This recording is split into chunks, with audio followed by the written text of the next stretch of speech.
En 1492, Christophe Colomb a découvert l'Amérique. Les écoliers du monde entier l'apprennent par cœur. Ils vous diront que c'est un autre explorateur italien, Amerigo Vespucci, qui lui donna son nom.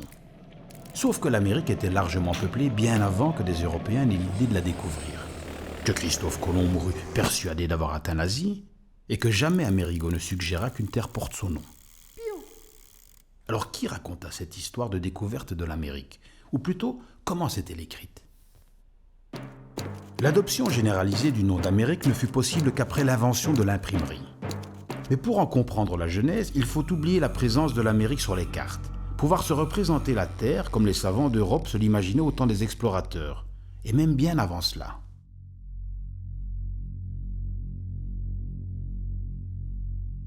En 1000, les ténèbres règnent sur l'Occident, on ne sait plus lire ni écrire.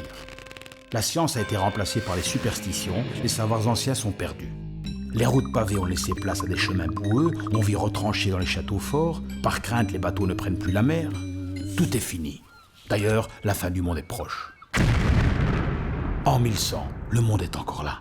Dieu s'est montré clément. On bâtit des églises, on élève des cathédrales, debout chrétiens, debout chevaliers, en avant pour la croisade.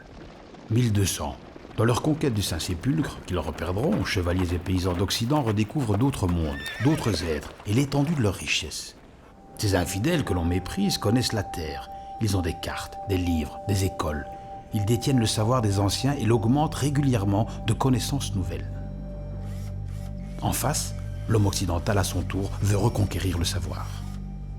1295, Marco Polo rentre à Venise après un périple de près d'un quart de siècle. Il vient d'accomplir la plus audacieuse aventure de son temps. Sa renommée alimente l'espoir d'un élan nouveau. Dans tous les domaines, on cherche à se dépasser. On reprend les modèles laissés par Grecs et Romains, l'esprit humain se libère. Mais pourquoi le monde est-il toujours si limité? Partout la mer, toujours la mer. 1400, atteindre les Indes sera le rêve du siècle. Au Portugal, le prince Henri décide d'explorer les côtes africaines. Les experts sont formels. En deçà de l'équateur, la mer bout, la terre est aride et les marins périssent de soif et de faim. D'autres savants, juifs et arabes, contestent. Ils ont vu des cartes contournant l'Afrique. Avec les nouveaux instruments dont on dispose, on s'aventure le long de la côte. Les avancées se succèdent. L'Europe suit ébahie l'exploit de ce peuple. 1488, triomphe. Barthélemy Dias passe le cap de Bonne-Espérance. Cap à l'est, la voie des Indes est ouverte. Personne ne semble en mesure de devancer le Portugal. Personne? Si. Un dénommé Christophe Colomb se risque à traverser l'océan par l'ouest. L'Europe est subjuguée devant les perroquets, les Indiens et les récits qu'il rapporte à la cour d'Espagne. Il affirme avoir atteint les Indes. Le Portugal n'abandonne pas la course.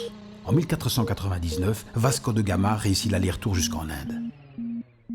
En 10 ans, on a découvert plus de terres qu'en 10 siècles. Mais comment sont-elles restées inconnues des anciens ou des Arabes? Pourquoi ce qu'a trouvé Christophe Colomb diffère tellement des descriptions de Marco Polo? En 1503, un court texte imprimé de 5 feuilles commence à circuler partout en Europe. Son auteur est un certain Amerigo Vespucci. Il relate à Lorenzo de Médicis un voyage vers des terres inconnues. Ces correspondances privées sont alors courantes et contiennent de précieuses informations. Si un imprimeur malin tombe sur une copie, il la reproduit en grande quantité. La lettre d'Amerigo Vespucci connaît ainsi une diffusion exceptionnelle.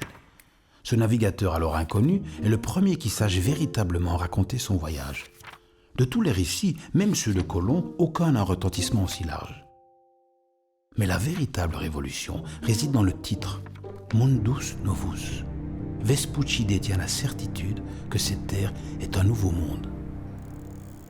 Nos prédécesseurs ne savaient rien de ces territoires.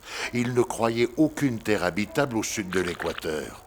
Mon voyage prouve que cette opinion est fausse, puisque j'ai trouvé un continent avec nombre de vallées peuplées et un climat plus doux et plus agréable que les autres parties du globe connues de nous.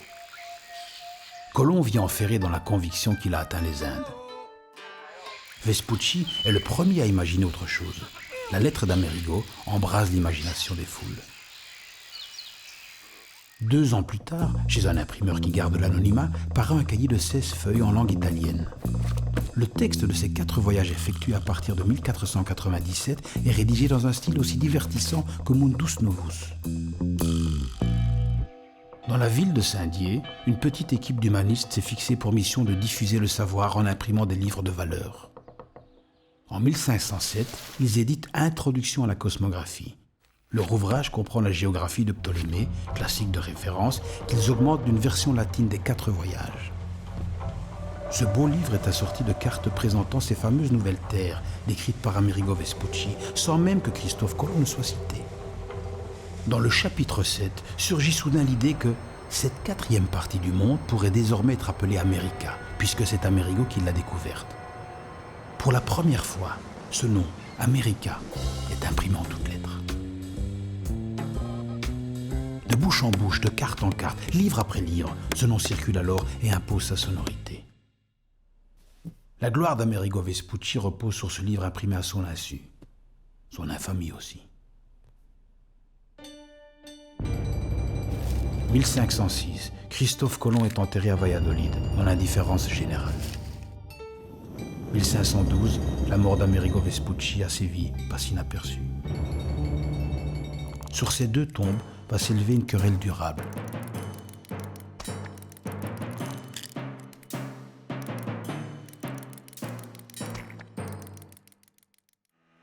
Colomb a savouré son moment d'éternité en franchissant l'océan Atlantique.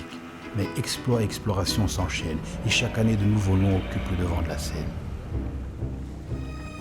Le nom de Vespucci, lui, resplendit dans toute sa gloire, bien après sa mort, à travers ses récits.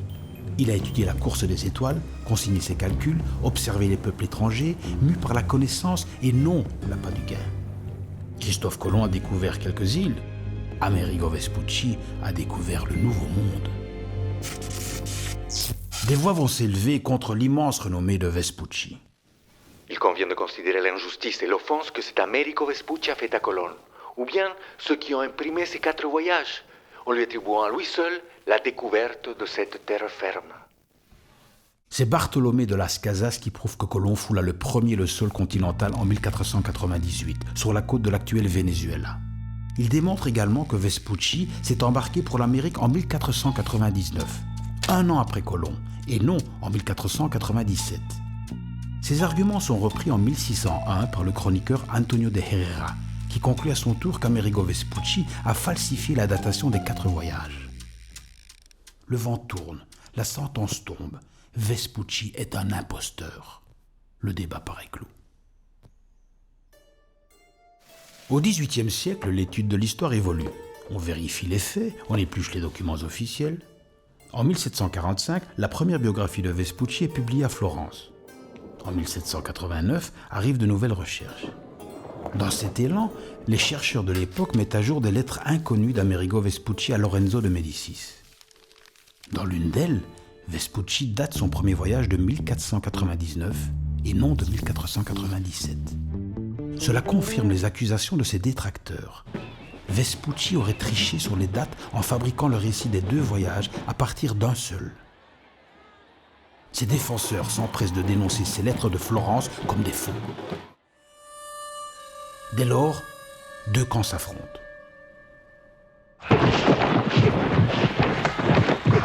Vespucci a effectué son premier voyage en 1497. Ce premier voyage est une invention. C'était un grand navigateur. Il n'a jamais commandé de flotte ni même de bateau. C'était un grand astronome. Ce qu'il dit des constellations est inepte. C'était un pilote remarquable. C'était un marchand en charge des provisions de viande pour les marins. C'était un homme digne de foi. C'est un charlatan.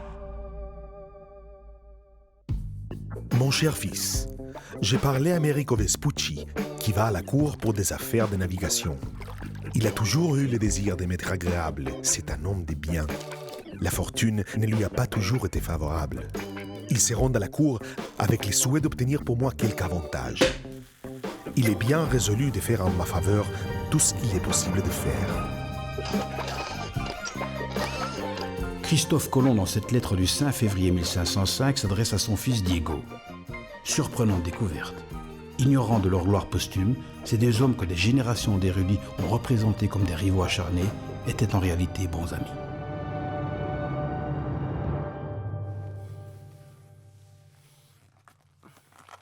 En 1924, le professeur Alberto Magnaggi défend l'idée que Vespucci a bien pris part à des expéditions, mais qu'il n'a pas rédigé lui-même les textes qui l'ont rendu célèbre.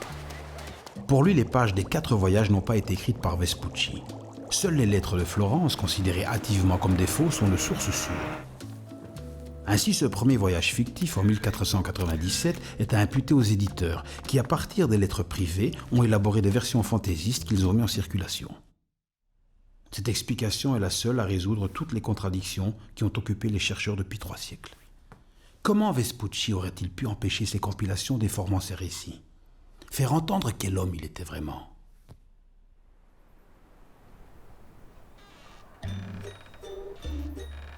Né à Florence le 9 mars 1454, Amerigo grandit dans une famille appauvrie. Dans sa jeunesse, il acquiert des rudiments de science auprès de son oncle. Adulte, il devient employé de commerce, puis est embauché par Lorenzo di Pierfrancesco de Médicis pour s'occuper des affaires courantes. Fin 1491, il quitte Florence pour Séville, où il travaille dans une succursale de la Banque des Médicis. Il s'occupe alors de financer des expéditions et croise vraisemblablement le chemin de Colomb. À la mort de son employeur, il décide de tenter sa chance. En mai 1499, il s'embarque pour les Nouvelles-Indes, à bord de la flotte de Alonso de Ojeda. Il devient un homme de métier respecté. Le roi du Portugal l'invite à explorer la côte du Brésil, que l'on croit être une île, pour y trouver un passage vers les Indes. De ce voyage, Vespucci rapporte la certitude que cette terre n'est ni une île, ni les Indes, mais un nouveau monde. Il l'écrit dans une lettre à Lorenzo de Médicis. Publiée en latin à son insu sous le titre Mundus Novus, cette lettre met en émoi l'Europe. À 54 ans, il est nommé responsable des cartes et affaires maritimes pour la couronne d'Espagne. 4 ans plus tard, le 22 février 1512, Amerigo Vespucci s'éteint, sans faire de vagues.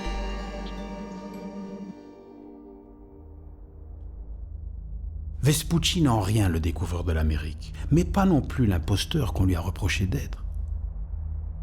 Au XVIe siècle, les exploits occasionnés par les grandes découvertes bouleversent leur époque grâce à l'écho formidable que leur donne l'imprimerie naissante. Une prouesse n'est jamais décisive par elle-même.